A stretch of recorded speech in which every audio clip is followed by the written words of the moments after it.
আল্লাহ নবী বলছেন, আনাস ইবনে মালিক রাদিয়াল্লাহু তাআলা আনহু থেকে বর্ণিত, তিনি বলেন রাসূলুল্লাহ সাল্লাল্লাহু আলাইহি সাল্লাম বলেছেন, মান আখাযা সিবরান মিনাল আরদি যুলমান ইউতাওয়াকু ইলা ইয়াউমিল কিয়ামা মিন সাবি আরাদিন। হে আদমের ছেলে মেয়ে, তোমাদের মধ্যে যদি কোনো মানুষ জোরপূর্বক কোনো মানুষের জমি জায়গা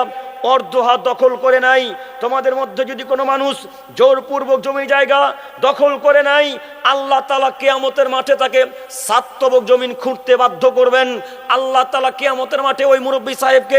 ওই লোকটাকে, যে লোকটা জমি দখল করেছে, ওই লোকটাকে জমিন খুঁড়তে বাধ্য করবেন। এই লোকটা জমিন খুঁড়তে শুরু করবেন, খুঁড়তে যেদিন 7 তবক জমিনের নিচে চলে যাবে,